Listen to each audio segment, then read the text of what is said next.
السلام علیکم ورحمۃ اللہ وبرکاتہ۔ عزیز طلباء و طالبات، میں پروفیسر محمد شبیر زمانی آن لائن لیکچرز کے ساتھ آپ کے روبرو ہوں۔ آج جو موضوع ہم پڑھ رہے ہیں وہ سال اول کے نصاب کی غزل نمبر 2 ہے، شاعر ہے مرزا داغ دہلوی۔ غزل کا آغاز کرنے سے پہلے ہم مرزا خان داغ کے بارے میں جان لیتے ہیں۔ مرزا خان داغ کا اصل نام نواب مرزا خان اور تخلص داغ تھا۔ ان کے بارے میں یہ بھی کہا جاتا ہے کہ ان کا نام ابراہیم خان تھا۔ والد کا نام شمس الدین خان تھا، جن کو 1835 میں پھانسی ہو گئی تھی۔ بعد ازاں داغ کی والدہ کی شادی بہادر شاہ ظفر کے بیٹے مرزا محمد سلطان سے ہوئی تو داغ لال قلعہ میں آ گئے۔ یوں داغ کی پرورش لال قلعہ میں ہی ہوئی۔ داغ شاعری میں ابراہیم ذوق کے شاگرد تھے۔ ان کی شاعری کی زبان شوق اور چلبلے پن کے ساتھ ساتھ زبان کی محاورہ بندی سے بھی مزین ہے۔ ان کے ہاں عشق مذہب نہیں بلکہ دل لگی کا ذریعہ نظر آتا ہے۔ پاس ناموس محبوب نظر آتے ہیں۔ ان کے ہاں محبوب سے لگاوٹ، شکوہ و شکایت اور طنز و تشبیہ کا رویہ عام ہے۔ داغ اردو ادب کی ایک بڑی شخصیت ہے۔ اردو شاعری میں ایک بہت بڑے نام کے لیے استاد تھے اور وہ نام ہے علامہ محمد اقبال۔ داغ نے مختلف دواوین لکھے جن میں گلزار داغ ہے، آفتاب داغ ہے، مہتاب داغ اور یادگار داغ، یہ ان کے 4 دواوین ہیں۔ اس کے علاوہ ان کی عشقیہ مصنوعی فریاد داغ بھی قابل ذکر ہے۔ تو آتے ہیں ہم براہ راست آج کی اس غزل کی طرف۔ غزل پہلے پڑھ لیتے ہیں۔ غزل کچھ یوں ہے: خاطر سے یا لحاظ سے مہمان تو گیا، جھوٹی قسم سے آپ کا ایمان تو گیا، دل لے کے مفت کہتے ہیں کچھ کام کا نہیں، الٹی شکایتیں ہوئی احسان تو گیا، ڈرتا ہوں دیکھ کے دل بے آرزو کو میں، ڈرتا ہوں دیکھ کے دل بے آرزو کو میں، سنسان گھر یہ کیوں نہ ہو مہمان تو گیا۔ اور آگے لکھتے ہیں: افشائے راز عشق میں گو ذلتیں ہوئیں، افشائے راز عشق میں گو ذلتیں ہوئیں، لیکن اسے جتا تو دیا جان تو گیا، نامہ بر سے خوش نہ ہوا پر ہزار شکر، گو نامہ بر سے خوش نہ ہوا پر ہزار شکر، مجھ کو وہ میرے نام سے پہچان تو گیا، بزم عدو میں صورت پروانہ دل میرا، بزم عدو میں صورت پروانہ دل میرا، گو رشک سے جلا تیرے قربان تو گیا۔ اور آخری شعر جو کہ مقطع بھی ہے: ہوش و حواس و تاب و تواں داغ جا چکے، ہوش و حواس و تاب و تواں داغ جا چکے، اب ہم بھی جانے والے ہیں سامان تو گیا۔ تو یوں مجموعی طور پہ دیکھا جائے تو اس غزل میں تو گیا جو ہے ردیف ہے، اور مان، ایمان، احسان، مہمان، جان، پہچان، قربان اور سامان یہ قافیے استعمال ہوئے ہیں۔ اس غزل کے پہلے شعر کی طرف آتے ہیں۔ پہلا شعر ہے: خاطر سے یا لحاظ سے میں مان تو گیا، جھوٹی قسم سے آپ کا ایمان تو گیا۔ الفاظ کے معنی کی طرف آتے ہیں۔ خاطر یا لحاظ دونوں مترادفات کے طور پر استعمال ہوتے ہیں، تو ان کا معنی ہوگا بھرم رکھتے ہوئے، شرم کرتے ہوئے، لحاظ رکھتے ہوئے۔ ایمان کا مطلب ہوتا ہے عقیدہ، یقین۔ تو یوں اس کا مفہوم یہ ہوگا: اے میرے محبوب، میں نے تمہارا بھرم رکھتے ہوئے تمہاری بات تو مان لی ہے، لیکن جھوٹی قسم اٹھانے سے تمہارا عقیدہ خراب ہو گیا ہے۔ اس میں مختلف اہم نکات پر بات ہو سکتی ہے، جیسے معاملہ بندی ہے، جارحانہ انداز ہے، پاس ناموس محبوب کا ذکر کیا گیا ہے۔ اسی طرح محبوب کا رقیب سے میل جول، محبوب کا رقیب سے تعلق ماننے سے انکار، عاشق کا محبوب کی قسم پر اعتبار اور محبوب کا عقیدہ ناقص ہونے پر خدا کے حضور جواب دہی۔ اس تشریح طلب شعر میں شاعر مرزا خان داد دہلوی معاملہ بندی سے کام لے رہے ہیں۔ سمجھنا یہ ہے کہ معاملہ بندی کیا ہے۔ عزیز طلبہ و طالبات، معاملہ بندی دراصل محب اور محبوب کے درمیان جو عشق کے معاملات طے ہونا ہے اسے کہتے ہیں معاملہ بندی۔ تو اس میں معاملہ بندی تو ہے، محبوب اور محب کی بات تو ہے، عاشق اپنے معشوق سے مخاطب ہے اور معاملات محبت کی بات کر رہا ہے۔ بات کیا کر رہا ہے؟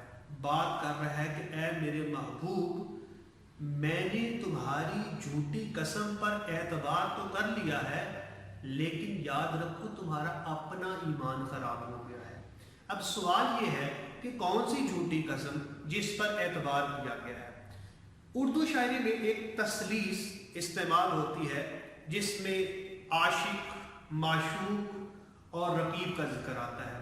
عاشق وہ ہے جو پرخلوص محبت کا دعویٰ دار ہے، اور جو رقیب ہے وہ بھی معشوق سے محبت کا دعویٰ دار ہے، لیکن اس کی محبت میں ہوس کا جو پہلو ہے وہ نکلتا ہے، جبکہ درمیان میں جو محبوب ہے وہ دونوں طرف ہی رسم الفت نبھاتا ہے۔ اب اردو شاعری میں جو محبوب کا تصور ہے وہ بھی ذرا سمجھ لینا چاہیے۔ وہ کیسا ہے؟ وہ کچھ یوں ہے کہ محبوب جو ہے وہ بہت زیادہ بے رخی اور بے مروتی برتنے والا ہے، ناز و ادا کا پیکر ہے، وہ زیادہ تر مال و دولت کی طرف متوجہ ہوتا ہے، پرخلوص جذبے وفائیں وہ خاطر میں نہیں لاتا ہے۔ تو یہاں وہ محبوب جو ہے اردو شاعری کا ایک روایتی محبوب، اس کو داغ سامنے رکھتے ہوئے کہتے ہیں کہ اے میرے محبوب، میں جانتا ہوں کہ تم رقیب سے رسم و راہ نبھا رہے ہو، بڑھا رہے ہو، اور مجھ سے آ کر غلط بیانی بھی کرتے ہو۔ جب تم اس سے مل لیتے ہو اور مجھے اس کی بھنک پڑ جاتی ہے یا مجھے اس کی اطلاع مل جاتی ہے اور میں تجھ سے دریافت کرتا ہوں، تو تم اس میں مجھے یہ کہہ دیتے ہو کہ نہیں نہیں، ایسا تو کچھ نہیں ہے، ایسی تو کوئی بات نہیں، میرا تو اس سے کوئی تعلق نہیں ہے۔ اور جب میں اس پر یقین کر لیتا ہوں تو تم یہ سمجھتے ہو کہ شاید یہ یقین کامل نہیں ہے، تم الٹا اس پر قسمیں کھاتے ہو۔ عام طور پہ دیکھا گیا ہے عزیز طلبہ و طالبات کہ قسم وہ شخص اٹھاتا نظر آتا ہے جو جھوٹا ہو۔ انسان اپنے جھوٹ کو سچ بنانے کے لیے قسمیں بھی اٹھاتا ہے، تو یہاں بھی محبوب ایسا ہی ہے، وہ عاشق پر واضح کرنے کے لیے کہ نہیں میرا رقیب سے کوئی تعلق نہیں ہے، میں تو صرف تمہارا ہوں، وہ قسمیں تک اٹھاتا ہے۔ عاشق لحاظ سے عشق رکھتے ہوئے ہر بات پر جو ہے وہ لبیک کہہ اٹھتا ہے، وہ کہتا ہے کہ اے میرے محبوب ٹھیک ہے، تم جو کہتے ہو اس سے میں تسلیم کرتا ہوں، میں جانتا ہوں کہ تم جھوٹ بولتے ہو، لیکن یاد رکھو کہ میرے عشق کا تقاضا ہے کہ میں تمہاری ہر بات کو قبول کروں، لیکن ایک وقت ایسا بھی ہے کہ جب حساب کتاب ہوگا، آج کے جتنے بھی جھوٹ تم بول رہے ہو وہ سب تحریر ہو رہے ہیں، تو جب وہ وقت آئے گا پھر کیا جواب دو گے؟ خدا کے حضور جواب دہی کو ہی سوچ لو، میرا کیا ہے، میری تو گزر جائے گی، میں تو تمہاری ان تمام باتوں کا عادی ہو چکا، ہر زخم جو تم میرے دل پہ لگاتے ہو وہ سہتا چلا جاتا ہوں، لیکن اے میرے محبوب خدا را اس وقت کا سوچو کہ جس روز تمہیں خدا کے حضور جواب دے ہونا پڑے، اس سے آج کی تمہاری جھوٹی قسموں سے تمہارا اپنا ایمان خراب ہو رہا ہے۔ دراصل جو قسم اور جھوٹی قسم ہے یہ اخلاقی قدروں کے خلاف ہے، اور عاشق جس طرح خود کامل ہے عشق میں، وہ اپنے محبوب کو بھی کامل دیکھنا چاہتا ہے، وہ چاہتا ہے کہ اس کے محبوب کا ایمان بھی کامل رہے، اس لیے وہ اسے احساس دلا رہا ہے کہ اے محبوب یہ جو جھوٹی قسم ہے تمہارے اخلاق کے بگاڑ کو بھی ظاہر کرتی ہے، خدا کے واسطے جھوٹی نہ کھائیے قسمیں، مجھے یقین ہوا مجھ کو اعتبار آیا۔ تو شاعر کہتا ہے کہ میں مانتا ہوں جو تم کہتے ہو، لیکن یہ جھوٹی قسمیں نہ کھائیں۔ اچھا، یہاں پھر شاعر جو ہے وہ محبوب کے اس رویے پر شکوہ گناہ بھی ہے، اسے احساس بھی دلانا چاہ رہا ہے کہ رقیب سے جو رسم و راہ تم رکھتے ہو مجھے ان کا اندازہ ہے، لیکن میں تجھے احساس دلا دیتا ہوں جیسا کہ شعر میں ہے مجھ کو تجھ سے تذکرہ غیر کا گلا، ہر چند برسبیلے شکایت ہی کیوں نہ ہو۔ اور اسی طرح شاید اس کی طرف متوجہ کیوں ہے، اس شعر میں واضح بیان ہوا ہے جھوٹ بولتا تھا مگر میں یقین رکھتا تھا۔ عاشق کا تو کام ہی یقین کرنا ہے، جھوٹ بولتا تھا مگر میں یقین رکھتا تھا، وہ شخص لہجہ بڑا دل نشیں رکھتا تھا۔ اور غالب نے کیا خوب کہا تھا، ہم کو ان سے وفا کی ہے امید جو نہیں جانتے وفا کیا ہے۔ تو کچھ اس طرح سے شاعر نے اس پہلے شعر میں اپنے محبوب کے رویے پر شکایت کی ہے اور معاملہ بندی جو ہے اس کو واضح کی ہے۔ تو عزیز طلبہ و طالبات، یہ تو تھا ہمارا پہلا شعر۔ اب آتے ہیں ہم دوسرے شعر کی طرف۔ دوسرا شعر ہے دل لے کے مفت کہتے ہیں کچھ کام کا نہیں، الٹی شکایتیں ہوئی احسان تو گیا۔ مفت، بلا قیمت، بغیر قیمت کے جو مل جائے، احسان حق سے زیادہ ادا کر دینے کو احسان کہتے ہیں۔ اس میں کہا کیا جا رہا ہے، محبوب کو میں نے دل دے دیا لیکن وہ اس انمول شے کے ملنے پر احسان مند ہونے کے بجائے الٹا شکوہ گناہ ہو گیا۔ اس میں جو ہم نکات آ سکتے ہیں وہ کون سے ہیں، ایثار عاشقوں کا ٹکڑا امتیاز، دل جیسی انمول شے محبوب کے حوالے، مال مفت دل بے رحم کے مصداق محبوب کا رویہ، احسان مندی کے بجائے احسان فراموشی، محبوب کے پردے میں دنیا کی ناقدری کی طرف اشارہ۔ یہ ہے اہم نکات جو اس میں بیان کیے جا سکتے ہیں۔ اب اس میں کہا گیا ہے، اس میں شاعر مرزا خاندان اپنے محبوب کے رویے پر بات کرتے ہوئے کہتے ہیں کہ اے میرے محبوب، میرے پاس جو سب سے زیادہ انمول چیز تھی وہ دراصل میرا دل تھا، وہ میں نے تمہارے حوالے کر دیا ہے، لیکن تم ہو کہ تم ناقدری کا اظہار کرتے چلے جا رہے ہو، تمہیں یہ احساس ہی نہیں ہے کہ میں نے تمہارے سپرد کیا کیا ہے۔ دراصل اردو شاعری میں جو روایتی عاشق ہے وہ دل و جاں فدا کرنے والا ہے۔ عاشقوں کا یہ ترا امتیاز رہا ہے کہ وہ اپنے محبوب کے لیے ہر چیز قربان کرنے کو تیار ہوتے ہیں۔ یہاں شاعر اپنی سب سے انمول دولت جو کہ دل ہے، جو کہ خواہشات کا مرکز و محور ہے، وہ محبوب پر قربان کرنے کو تیار ہے، محبوب کو سونپ دیا ہے اس نے۔ عام طور پہ دیکھا گیا ہے کہ لوگ محبت کسی کو دیتے ہیں، لیکن یہاں محبت ہی نہیں ہے، یہاں محبت سے بڑا دل ہی دے دیا گیا ہے۔ یہ ہے احسان کہ اے میرے محبوب، تم تو حقدار تھے میری محبت کے، لیکن میں نے تمہیں محبت سے بڑا دل دے دیا، یعنی حق سے بھی زیادہ تمہیں ادا کر دیا۔ تو تمہیں تو میرا احسان ماننا چاہیے تھا، لیکن تم نے کیا کیا، تم نے تو ناقدری کر دی۔ تمہارا رویہ تو وہی دنیا کا دستور ہے، دنیا کی باتیں ہیں کہ مال مفت ہے بنے بے رحم، کہ مفت میں ملی ہوئی چیز کی کون قدر کرتا ہے، پہلے تو اس سے ایک ناقدری کی نگاہ سے دیکھا جاتا ہے، بعد میں اسے ٹھکرا دیا جاتا ہے۔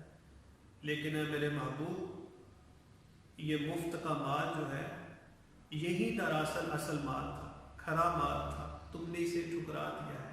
دراصل اس شعر میں شاعر بتانا یہ چاہ رہا ہے کہ محبوب ہستی ہی ایسی ہے جو عاشق کے دل پر زخم لگائے چلی جاتی ہے، اسے ٹھکرائے چلی جاتی ہے، جیسا کہ اس شعر میں بھی بیان کیا گیا ہے، یہ ادائے بے نیازی کہ وہ میرے دل کو لے کر بڑی بے رخی سے بولے کسی کام کا نہیں ہے۔ اور شاعر یہاں اگر ایک اور پہلو سے حوالے سے دیکھا جائے تو شاعر محبوب کے پردے میں دنیا کی ناقدری کی طرف بھی اشارہ کر رہا ہے۔ یہ جو شعراء کے ہاں موضوعات ہوتے ہیں وہ وسیع ہوتے ہیں، ضروری نہیں کہ یہ صرف محبوب سے ہی جوڑا جائے، در پردہ دنیا کی ناقدری کی طرف بھی اشارہ کیا جا سکتا ہے۔ شاعر محبوب کے پردے میں دنیا کو ناقدر کہہ رہے ہیں کہ دنیا نے ان کی قدر نہیں کی ہے، ان کے فن کی قدر نہیں کی ہے۔ دنیا کی اس ناقدری کی طرف میر نے بھی اشارہ کیا تھا، انہوں نے کہا تھا قدر رکھتی نہ تھی متائیں دل، سارے عالم کو میں دکھا لایا، دل مجھے اس گلی میں لے جا کر اور بھی خاک میں ملا لایا۔ تو یوں دیکھا جائے تو شاعر اس شعر میں محبوب کو یہ احساس دلا رہا ہے کہ اے میرے محبوب، تمہاری ادائیں، تمہارے ناز، تمہارے یہ انداز ایسے تھے کہ میرا دل میرے پہلو سے نکل کر تمہارا ہو گیا۔ جیسا کہ شاعر نے کہا ہے، پہلو میں اب نہ پلٹ کے آئے گا دل میرا، انداز نے اڑے ہیں کسی دل ربا کے یوں۔ کہ گویا دل تو چلا گیا، تمہیں سونپ دیا، لیکن کسی کے دیے ہوئے تحفے کی قدر کیا کرتے ہیں، سنبھال سنبھال کے رکھا کرتے ہیں۔ یہ آبگینے ہوتے ہیں، انہیں ٹھیس لگ جاتی ہے، لیکن افسوس، صد افسوس کہ جو محبت کا میرا انداز ہے تمہارا نہیں ہے، جو وفائے نچھاور کرنے کا میرا انداز ہے تمہارا نہیں ہے۔ میں نے تو تمہیں اپنی سب سے عزیز متاع ہی سونپ دی، اور تم نے کیا کیا؟ تم نے اس کی کوئی قدر نہیں کی ہے۔ یوں دیکھا جائے تو اس شعر میں شاعر مرزا خاندان اپنے محبوب کو اس ناقدری پر احساس دلا رہے ہیں اور انہیں سمجھا رہے ہیں کہ اے محبوب، عاشقوں کے دلوں کی قدر کیا کرتے ہیں، ان کی وفاؤں کا خیال رکھا کرتے ہیں، وفاؤں کا جواب وفاؤں سے دیا کرتے ہیں۔ تو تیسرا شعر کچھ یوں ہے، ڈرتا ہوں دیکھ کر دل بے آرزو کو میں، ڈرتا ہوں دیکھ کر دل بے آرزو کو میں، سنسان گھر یہ کیوں نہ ہو مہمان تو گیا۔ اس میں دل بے آرزو کا مطلب ہے خواہش سے خالی دل، سنسان کا مطلب ہے ویران، اور اس کا مفہوم کچھ یوں ہے، مجھے اپنے خواہشات سے خالی دل کو دیکھ کر خوف محسوس ہوتا ہے، کیونکہ مہمان کے جانے سے دل کا یہ آشیانہ ویران ہو چکا ہے۔ اب ہمیں دیکھنا یہ ہے کہ اس میں کون کون سے اہم نکات جو ہیں ان پر بات ہو سکتی ہے۔ سب سے پہلے تو اس میں ہم بات کریں گے کہ دل خواہشات سے معمور چیز ہے۔ دوسرا اس میں بات ہوگی کہ خواہشات تحرک یعنی تحریک کا ذریعہ ہوتی ہے۔ تیسری اس میں جو بات ہو سکتی ہے وہ یہ کہ تمام انسانی ترقی میں خواہشات ہی کار فرما رہی ہیں۔ پھر خواہشات کا خاتمہ دل کے مردہ ہونے کا اعلان ہے۔ دل زندہ ہی خواہشات سے ہوتا ہے۔ خواہشات بطور مہمان اور دل بطور مکان اس شعر میں بیان ہوا ہے۔ پھر محبوب بطور مہمان اور دل بطور مکان بھی اس شعر میں بیان ہوا ہے۔ یوں دل کا کنایا مکان ہے۔ اس تشریح طلب شعر میں داغ دہلوی دراصل بات کر رہے ہیں کہ انسان کا جو دل ہے وہ خواہشات سے معمور چیز ہوتی ہے۔ انسان کے اس دل میں ہمیشہ خواہشات جنم لیتی رہتی ہیں، جو اس کی زندگی میں تحرک کا کام دیتی ہے۔ اگر انسان ان خواہشات سے محروم ہو جائے تو گویا وہ اس کی ترقی کا جو سفر ہے وہ رک جاتا ہے۔ خواہشوں کے بھنور میں رہتا ہوں، دائرہ ہوں، سفر میں رہتا ہوں، یہ تحرک زندگی جو ہے یہ خواہشات سے ہی تو ہے۔ اگر خواہشیں نہ ہو تو دل مردہ ہو کر رہ جاتا ہے۔ جیسے کہ یہاں ہم دیکھتے ہیں کہ انسان کی تمام تر زندگی، تمام تر جو ترقی ہے، اس کا راز بھی خواہشات ہی ہے۔ یہ تجسس، یہ بہتر سے بہتر کی جستجو اور خواہش جو ہے، یہی تو انسان کو یہاں تک لے آئی ہے۔ کہاں غار سے اٹھنے والا انسان آج جدید دنیا میں زندگی بسر کر رہا ہے، ٹیکنالوجی کے دائرے میں زندگی بسر کر رہا ہے۔ تو یوں دیکھا جائے تو خواہشات کا ہونا انسان کے لیے بہت ضروری ہے۔ اب یہاں ہم ذرا اردو شاعری کے روایتی موضوعات کو سمجھنے کی کوشش کرتے ہیں۔ اردو شاعری میں جو خواہش کا تعلق ہے وہ محب کا محبوب سے جا جڑتا ہے، عاشق کا معشوق سے جا جڑتا ہے۔ ایک عاشق کی خواہش محبوب کا وصل ہے، اس کا دیدار ہے، اس کی چاہت کا حصول ہے۔ اس سے بڑھ کر کچھ نہیں ہے۔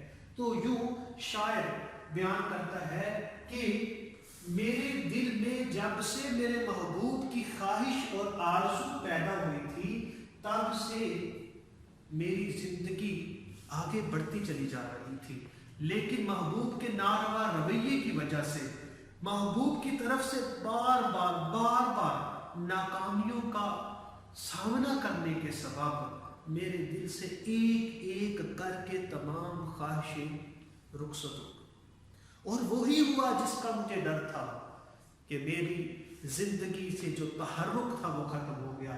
شاعر کہتا ہے نا، مجھے یہ ڈر ہے دل زندہ تو نہ مر جائے، مجھے یہ ڈر ہے دل زندہ تو نہ مر جائے کہ زندگانی عبارت ہے تیرے جینے سے۔ اگر دل ہی مردہ ہو گیا تو پھر پیچھے کیا بچے گا؟ یوں شاعر یہاں بیان کرتا ہے کہ جب سے محبوب کی خواہش دل سے رخصت ہوئی، گویا تب سے دل کا یہ نگر بھی ویران ہو گیا، دل کا یہ آشیاء بھی خالی ہو گیا۔ یعنی شاعر نے اس شعر میں دل کو بطور مکان اور خواہشات کو، جو محبوب سے وصل کی خواہش ہے، اس کو مہمان قرار دیا ہے۔ ہمیشہ گھر انسانوں سے آباد ہوتے ہیں، اسی طرح دل خواہشات سے آباد ہوتے ہیں۔ اگر دل سے خواہشیں نکال دی جائیں تو پیچھے کیا بچے گا؟ وہ دھڑکنے کی ایک مشین تو ہے، وہ خون فراہم کرنے والی ایک مشین تو ضرور ہے، لیکن اسے دل نہیں کہا جا سکتا۔ دل وہی ہے جو خواہشات سے بھرپور ہے، خواہشات سے معمور ہے۔ تو یہاں شاعر یہ کہتا ہے کہ دل اب بجھ سا گیا ہے، دل میں کچھ بچا نہیں ہے، تجھ سے اس ہوس کی فلک جستجو کرے، دل ہی نہیں رہا جو کچھ آرزو کرے۔ دل ہے کس سے؟ یہاں سمجھنے کی عزیز طلباء و طالبات یہ ضرورت ہے کہ دل نام کس چیز کا ہے؟ آیا وہ گوشت کا لوتھڑا ہے یا خواہشات سے معمور کوئی چیز ہے؟ دراصل خواہشات سے معمور جو چیز ہے وہ ہے دل۔ تو جب دل ہی نہیں رہا تو پھر کیا جستجو؟ جستجو تو دل اور دل کی خواہشات کا نام ہے۔ تو اس لیے یہاں شاعر کہتا ہے کہ وہ میرا محبوب جو میرے دل کے گھر میں قیام کیے بیٹھے تھا، جب سے وہ رخصت ہوا، اس کا ناروا رویہ جو ہے، اس کی بے روحی اور بے مروتی ہے، جب سے وہ مجھے اس سے جدا کر گئی تو اب یہ ویران نگر ہے۔ اب اسے دیکھتا ہوں تو گھبرا جاتا ہوں، خوف کھا جاتا ہوں، بالکل ویسے ہی جیسے ویران گھروں میں آسیب ہوا کرتا ہے، اس سے ڈر آتا ہے، خوف آتا ہے، کوئی ادھر کو رخ نہیں کرتا۔ شاعر کہتا ہے میرے دل کی بھی یہی حالت ہے۔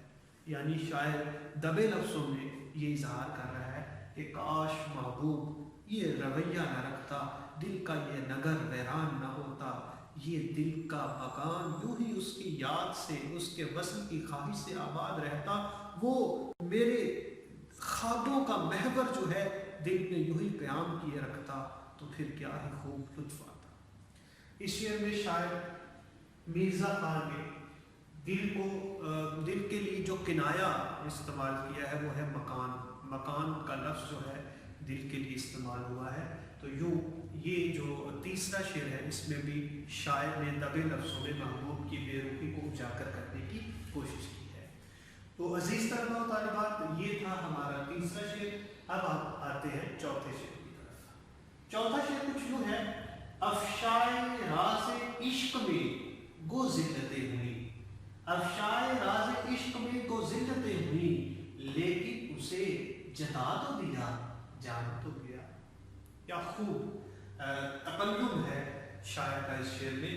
مفہوم دیکھنے سے پہلے ہم اس کے معنی دیکھ لیتے ہیں۔ افشائے راز عشق، عشق کے بھید ظاہر ہونا، گو اگرچہ ذلت، تذلیل، بے عزتی، جتا دینا، احسان دلا دینا۔ مفہوم کچھ یوں ہے: اگرچہ عشق کا راز کھلنے پر میری رسوائی ہوئی، لیکن میں نے محبوب کو اپنی محبت کا احساس کو دلا دیا۔ اس میں بھی کچھ نکات ہیں، ان کو ہم دیکھ لیتے ہیں۔ اظہار عشق ایک مشکل مرحلہ، یک طرفہ محبت وبال جان، محبوب کی عزت کا لحاظ، داغ کا روایتی انداز عشق سے احتراز۔ محبوب کے روبرو اظہار عشق، محبوب کی برہمی اور عاشق کی رسوائی مگر تسکین قلبی۔ اس شعر کو اگر ہم تشریح کے زمرے میں دیکھیں تو اس شعر میں شاعر مرزا خان داغ دہلوی بیان کر رہے ہیں کہ عاشق کے لیے سب سے مشکل مرحلہ اظہار عشق کا ہوتا ہے، بڑا مشکل مرحلہ ہوتا ہے۔ محبوب کے روبرو جاتے عاشق کی جان جاتی ہے، دل میں ہزار خدشات بنتے ہیں، کہیں محبوب کے روبرو دل کی بات کہہ دی تو وہ برائی مان جائے تو پھر کیا ہوگا، کہیں وہ جھٹک دے گا، کہیں وہ محبت کو رد کر دے گا تو پھر کیسے جیوں گا، کہیں محبوب کی رسوا ہو گئی تو پھر کسی کو دکھاؤں گا۔ ہزار خدشات ہوتے ہیں جو عاشق کے دل میں بنتے ہیں، لہٰذا یہ مشکل مرحلہ بڑی مشکلوں سے طے ہونے کو جب پہنچتا ہے تو پھر کہیں جا کر عاشق جو ہے وہ اپنے سر کا بوجھ اتارنے میں کامیاب ہوتا ہے۔ اور پھر یاد رکھیے، عشق اگر یک طرفہ ہو تو یہ تو اور بھی مشکل ہو جاتا ہے۔ یک طرفہ عشق کی آگ میں جلنا عاشق کے لیے بہت ہی مشکل ہوتا ہے کہ محبوب کو معلوم بھی نہیں اور آپ اس سے عشق فرما رہے ہیں، اس کو آپ کے احساسات اور جذبات سے کوئی سروکار ہی نہیں ہے اور آپ اس کے عشق میں گھلتے چلے جا رہے ہیں۔ وہ ہے نا کہ عیاں تجھ پر حقیقت کر رہا ہوں کہ میں تجھ سے محبت کر رہا ہوں۔ اگر یہ مرحلہ آن پہنچے کہ عاشق اپنے معشوق کے روبرو دل کی بات کہہ دے تو گویا ایک بوجھ ہے جو سر سے اتر جاتا ہے۔ مرزا خان داغ دہلوی بھی اسی بوجھ تلے دبے نظر آتے ہیں کہ وہ عاشق کے سامنے، اپنے محبوب کے سامنے دل کی بات کہہ نہیں پائے، اور پھر جب وہ بہت دیر تک یہ سختی عشق سہتے رہتے ہیں تو پھر ان کا انداز جو ہے وہ روایتی انداز عشق والا نہیں رہتا۔ عاشقوں کا روایتی جو انداز ہے کہ ظلم سہتے جانا سہتے جانا سہتے جانا، وہ اس سے بغاوت کر جاتے ہیں۔ وہ کیا کرتے ہیں، وہ پھر ہر مصیبت سے مبرہ ہو کر محبوب کے روبرو جا کر بات دل کی کہہ دیتے ہیں۔ اب وہ تمام احتیاط جو پہلے بالائے طاق رکھتے آئے تھے ان سے اعتراض کرتے ہیں، اور محبوب کے روبرو جب دل کی بات کہتے ہیں تو پھر وہی ہوتا ہے جس کا خدشہ تھا۔ ہوتا کیا ہے، محبوب اس پہ برہم ہو جاتا ہے، محبوب اس پہ غصے میں آ جاتا ہے کہ یہ تم نے کیا بات کہہ دی۔ ہو سکتا ہے کہ محبوب کے دل میں بھی محبت ہو، لیکن یکدم محبوب جو ہے وہ غصے کا اظہار کرتا ہے، اور اس پر پھر محبوب کو یہ بھی خدشہ ہوتا ہے کہ جو اس نے یوں میرے روبرو بات کہہ دی ہے تو یہ منہ پھٹ ہر کسی کو کہتا پھرتا ہوگا، یہ تو میری رسوائی ہو جائے گی۔ اس لیے محبوب اسے خاطر میں نہیں لاتا ہے، اسے برا بھلا کہتا ہے کہ یہ تم کیا کہہ رہے ہیں، میں تم سے کوئی محبت نہیں رکھتا۔ تو شاید اس پر اظہار خیال کرتے ہوئے کہتا ہے کہ محبوب کی محبت، محبوب کا یوں مجھ سے اظہار محبت کا انکار کرنا سر آنکھوں پر، میں بھی اس کی رسوائی نہیں چاہتا تھا، جیسا کہ شعر میں ہے، دیکھنا بھی تو انہیں دور سے دیکھا کرنا، شیوائے عشق نہیں حسن کو رسوا کرنا، لیکن میں کیا کرتا، میرے دل نے مجھے اتنا مجبور کر دیا تھا کہ اب مجھ سے برداشت نہیں ہو پاتا تھا، آخر میں نے اپنے دل کی بات کہہ دی۔ شاعر کہتا ہے کہ جب عشق ہی کیا تھا تو اس کو چھپاتا کیوں، کچھ جرم نہیں عشق جو دنیا سے چھپائیں، ہم نے تمہیں چاہا ہے ہزاروں سے کہیں۔ شاعر کہتا اب تو میں نے کہہ دیا ہے، اب میں نے عشق کیا ہے، تم سے کہہ دیا ہے، ہاں رسوائی مقدر میں تھی سو مل گئی ہے، جیسے کہ اے دل نہ تڑپ کہ قہر ہوگا، رسوا کوئی شہر شہر ہوگا۔ شاعر کہتا ہے کہ رسوا ہونے کا کوئی ڈر نہیں ہے، اس لیے کہ جو وبال جاں میرے لیے یک طرفہ محبت بنی ہوئی تھی اور دل کا مدعا بیان نہ کرنے کی جو ایک کوفت تھی جس کا مجھے سامنا تھا، صد شکر کہ مجھے اس سے چھٹکارا ملا ہے، میں نے اسے جتا تو دیا ہے، اسے احساس تو دلا دیا ہے نا کہ میں اس سے محبت کرتا ہوں۔ یعنی وہ جو عشق کی یک طرفہ چنگاری میرے دل میں تھی اب اس دل میں بھی روشن ہو گئی، دونوں طرف سے اب یہ الاؤ بنے گا عشق کا، تو یوں محبت کا سلسلہ جاری ہوگا۔ شاعر یہاں اپنی رسوائی پر بالکل بھی ناراض نہیں ہے، بالکل بھی افسوس نہیں کرتا ہے، اسے محبوب کی برہمی بھی جو ہے وہ دکھ نہیں دے رہی ہے، وہ بس اس تسکین قلبی سے لطف اندوز ہو رہا ہے کہ میں نے اپنے دل کی بات آخر کار محبوب تک پہنچا ہی دی، اور اب یہ چنگاری عشق کی جب اس کے دل میں روشن ہو گئی تو پھر محبت کے کیا ہی مزے اور کیا ہی لطف۔ تو جو ایک بے باک انداز داغ دہلوی کی شاعری کا خاصہ ہے، جو جارحانہ انداز ان کی شاعری میں ہمیں جا بجا نظر آتا ہے، وہ یہاں ہمیں دیکھنے کو ملتا ہے۔ تو عزیز طلباء و طالبات، یہ تھا شعر نمبر 4 جو ہم نے پڑھا۔ انشاءاللہ اگلے لیکچر میں ہم اگلے اشعار جو ہیں اس غزل کے انہیں مکمل کریں گے۔ دعا ہے کہ اللہ آپ سب کا اور ہمارا حامی و ناصر ہو۔ اجازت دیجیے، اللہ حافظ۔